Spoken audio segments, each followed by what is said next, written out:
Seumpama biji sesawi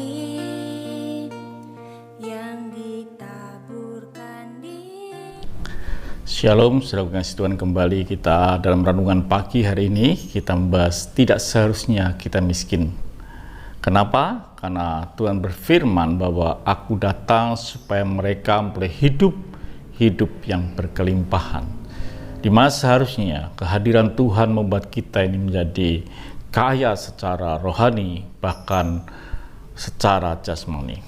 Saudaraku yang kasih Tuhan, kita telah melihat bahwa yang membuat kita miskin adalah kesalahan kita, di mana kita mengadakan pertukaran, meniadakan yang dikatakan bahwa meniadakan kasih kemurahan Tuhan, bahkan pergi ke negeri yang jauh, meninggalkan persekutuan dengan Bapaknya.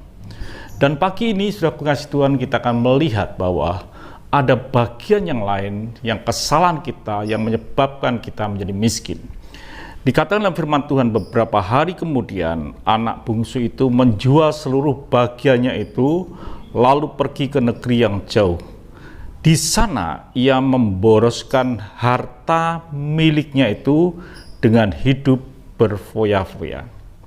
Jelas, ternyata kemiskinan ini terjadi bukan karena Tuhan, tetapi karena kesalahan daripada setiap kita, kesalahan daripada si bungsu, yang dimana dia pergi ke negeri yang jauh, di luar intervensi daripada ayahnya.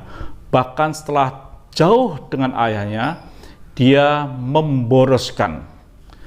Kata memboroskan di mana itu artinya bahwa kita ini mengeluarkan keuangan kita di luar perhitungan, seenaknya saja.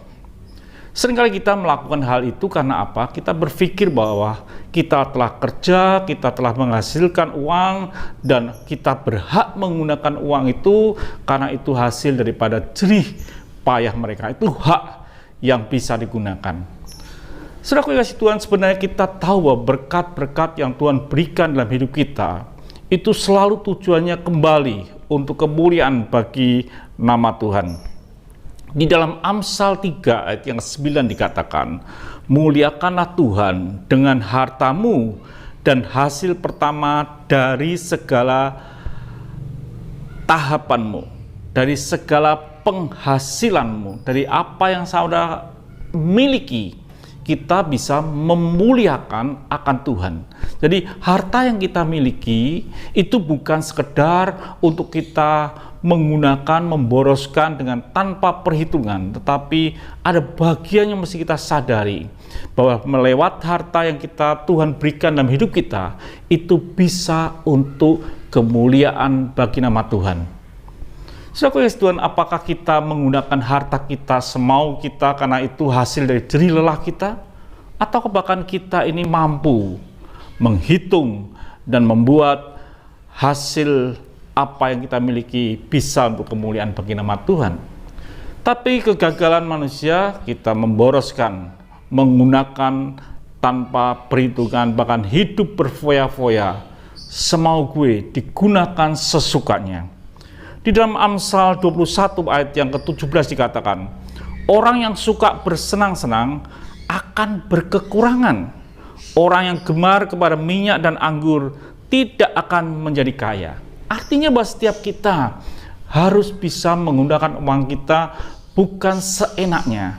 Kita menggunakan dengan tepat dan sesuai dengan apa yang kita perlukan. Tidak semau gue kita menghabiskan, dan akibatnya kita hanya sekedar ingin dilihat orang kalau kita kaya, kita supaya dilihat orang bahwa kita bisa makan enak. Akibatnya adalah kemiskinan. Tidak ada yang mengontrol di negeri yang jauh, dan anak bungsu itu mengalami kemiskinan. Jadi saudara yang kasih Tuhan, dalam hidup ini gunakanlah uang saudara untuk kemuliaan bagi nama Tuhan. Untuk kita pasti, tapi jangan lupa apa yang kita miliki itu bisa untuk kemuliaan bagi nama Tuhan.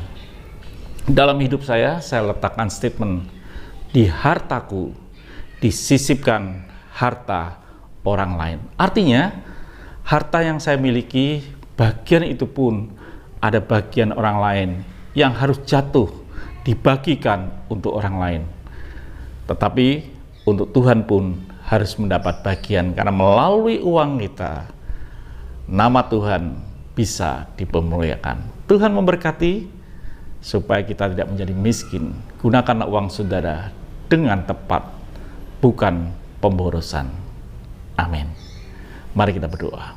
Kami bersyukur, biarlah kami beri hikmat Tuhan, untuk kami boleh menggunakan uang kami tidak boros dan berfoya-foya, tapi bisa menyisihkan untuk kemuliaan bagi nama-Mu, supaya kami boleh menabur dan kami boleh menikmati hasil dalam hidup ini.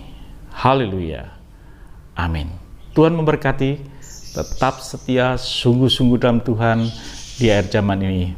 Jagalah kekudusan dan tetaplah di dalam hadirat Tuhan. Haleluya.